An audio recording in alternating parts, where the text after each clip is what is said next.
بسم اللہ الرحمن الرحیم۔ حضرت امام ابن ابی حاتم حضرت کعب بن احبار رضی اللہ تعالی عنہ سے روایت کرتے ہوئے فرماتے ہیں کہ ایک صحابی نے حضرت کعب رضی اللہ تعالی عنہ سے کہا کہ حضرت سلیمان علیہ السلام کے تخت کا ذکر تو فرمائیں۔ تو حضرت کعب بن احبار رضی اللہ تعالی عنہ فرمانے لگے، وہ کرسی ہاتھی کے دانتوں کی بنی ہوئی تھی اور یقوت، زبر جد اور لولو سے مرصع تھی، اور اس کے چاروں طرف سونے کے کھجور کے درخت بنے ہوئے تھے جن کے خوشے بھی موتیوں کے تھے۔ ان میں سے جو دائیں جانب تھے ان کے سرے پر سونے کے مور تھے اور بائیں طرف والوں پر سونے کے گیت تھے۔ اس کرسی کے پہلے درجے پر دائیں جانب سونے کے 2 درخت صنوبر کے تھے اور بائیں جانب سونے کے 2 شیر بنے ہوئے تھے۔ ان کے سروں پر زبر جد کے 2 ستون تھے اور کرسی کے دونوں جانب انگور کی سنہری بیلیں تھی جو کرسی کو ڈانپتے ہوئے تھیں، اور اس کے خوشے بھی سرخ موتی کے تھے۔ پھر کرسی کے اعلیٰ درجے پر 2 شیر بہت بڑے سونے کے بنے ہوئے تھے جن کے اندر خول تھا، ان میں مشک و عنبر بھرا رہتا تھا۔ جب حضرت سلیمان علیہ السلام کرسی پر آتے تو یہ شیر حرکت کرتے، ان کے گھومنے سے ان کے اندر سے مشک و عنبر چاروں طرف چھڑک دیا جاتا۔ پھر 2 ممبر سونے کے بچھائے جاتے، ایک آپ کے وزیر کا اور ایک اس وقت کے سب سے بڑے عالم کا۔ پھر کرسی کے سامنے 70 ممبر سونے کے اور بچھائے جاتے جن پر بنی اسرائیل کے قاضی، ان کے علماء اور ان کے سردار بیٹھتے۔ ان کے پیچھے 35 ممبر سونے کے اور ہوتے جو خالی رہا کرتے تھے۔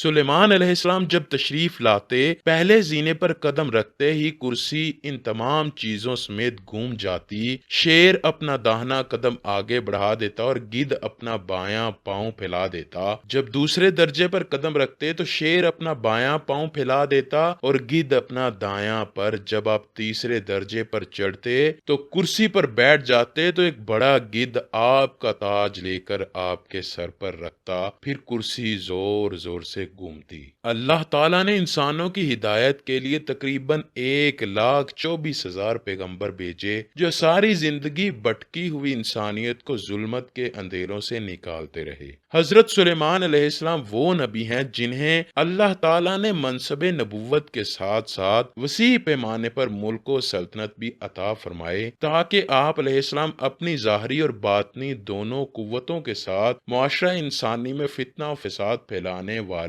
ظالم طاقتوں سے نبرد آزما ہوں۔ آج ہمارا موضوع یہی ہے، یعنی حضرت سلیمان علیہ السلام کا تخت کہاں پر موجود ہے۔ حضرت سلیمان علیہ السلام اور ان کے والد حضرت داؤد علیہ السلام کے تخت جو دنیا کے متبرک اور مہنگے ترین تخت تھے، اس وقت کہاں ہیں؟ یہ ایک بہت بڑا سوال ہے۔ حضرت داؤد علیہ السلام کا تخت کس ملک میں ہے؟ یہ بہت بڑا سوال ہے جو اکثر پوچھا جاتا ہے۔ آج ہم آپ کو اس سوال کا جواب دینے کی کوشش کریں گے۔ حضرت سلیمان علیہ السلام اللہ تعالیٰ کے عظیم المرتبت پیغمبر گزرے ہیں۔ آپ علیہ السلام کو بنی اسرائیل میں مبعوث فرمایا گیا اور آپ علیہ السلام کو نہ صرف پیغمبری عطا کی گئی بلکہ دنیا کی عظیم بادشاہت سے نوازا گیا۔ مختلف روایات میں آتا ہے کہ ایک دفعہ اللہ پاک نے حضرت سلیمان کے سامنے بادشاہت، دولت اور علم کو رکھا اور فرمایا کہ ان میں سے کسی ایک کو اختیار فرما لیں۔ حضرت سلیمان علیہ السلام نے علم کو چنا۔ جب حضرت سلیمان علیہ السلام نے علم کو چنا تو اللہ پاک نے حضرت سلیمان کے انتخاب کو دیکھ کر خوش ہو کر دولت اور بادشاہت بھی عطا فرمائی۔ قرآن پاک کی سورہ سواد کی آیت نمبر 35 میں اللہ پاک نے ارشاد فرمایا، بولا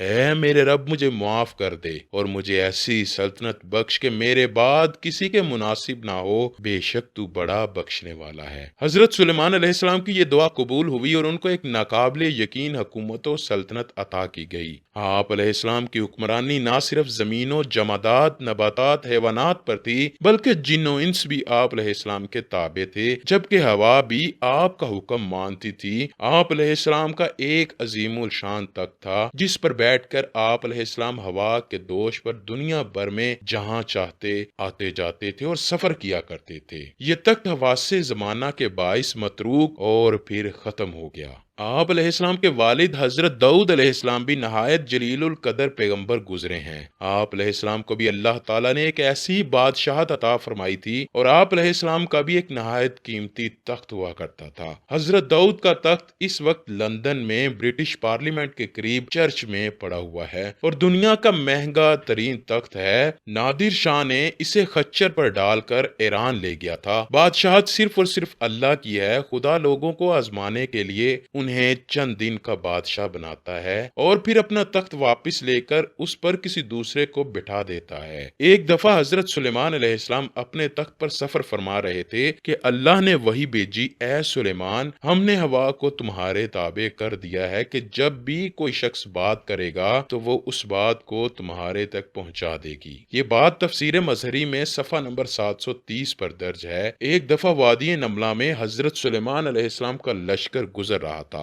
آپ علیہ السلام نے ایک چونٹی کی آواز سنی جو کہ آپ سے 3 میل کی دوری پر تھی۔ وہ کہہ رہی تھی، اے چیونٹیوں، اپنے اپنے بلوں میں چھپ جاؤ، کہیں تم سلیمان کے لشکر کے پاؤں تلے نہ روندی جاؤ۔ حضرت سلیمان علیہ السلام نے فرمایا کہ اس چیونٹی کو میرے پاس لایا جائے۔ جب چیونٹی کو آپ کے پاس لایا گیا تو آپ نے چیونٹی سے پوچھا، کیا تم سمجھتی ہو کہ سلیمان کا لشکر تم پر ظلم کرے گا؟ چیونٹی کہنے لگی، بے شک میں جانتی ہوں کہ آپ کا لشکر ہرگز ایسا نہیں کرے گا، لیکن اللہ نے مجھے سب چیونٹیوں کا سردار بنایا ہے تو میرا فرض ہے کہ میں اپنے لشکر کو ہر بات سے آگاہ کروں۔ پھر چیونٹی عرض کرنے لگی کہ آپ جانتے ہیں کہ آپ کے والد کا نام داؤد علیہ السلام کیوں رکھا گیا تھا؟ حضرت سلیمان علیہ السلام فرمانے لگے، نہیں، میں نہیں جانتا۔ چیونٹی کہنے لگی، کیونکہ وہ زخمی دلوں کا علاج کرتے تھے، اس لیے ان کا نام حضرت داؤد تھا۔ تفسیر روح البیان میں علامہ اسماعیل حقی رحمت اللہ علیہ نے کشف الاسرار کا حوالہ دیتے ہوئے لکھا ہے کہ حضرت سلیمان علیہ السلام نے چیونٹی سے پوچھا کہ تمہاری سلطنت کا حدود و اربا اور تمہارے لشکر کی تعداد کتنی ہے؟ چیونٹی نے عرض کی کہ لشکر کی نگرانی کے لیے میں 4000 کوتوال رکھتی ہوں، ان میں سے ہر ایک ماتحت 40,000 نقیب ہیں، ہر ایک نقیب کے ماتحت 40,000 چیونٹیاں ہیں۔ دوستو، ہر وقت اللہ تعالیٰ کی بڑائی بیان کرتے رہیے۔ وہی غفور الرحیم ہے، وہی بادشاہ عظیم ہے۔ اللہ پاک سے دعا کرتے ہیں کہ وہ ہمیں برائی سے نکال کر نیک اعمال کرنے کی توفیق عطا فرمائے اور اپنے پیارے نبی حضرت محمد مصطفیٰ صلی اللہ علیہ وآلہ وسلم اور ان کی آل پاک سے سچی و پکی محبت عطا فرمائے اور ہمیں اس قدر طاقت عطا فرمائے کہ ہم اپنے بڑوں کے نقشے قدم پر چل سکیں اور اپنے مسلمان بھائیوں کو ظلم و ستم کے اندھیروں سے نکال کر ایک خوشحالی والی زندگی مہیا کر سکیں۔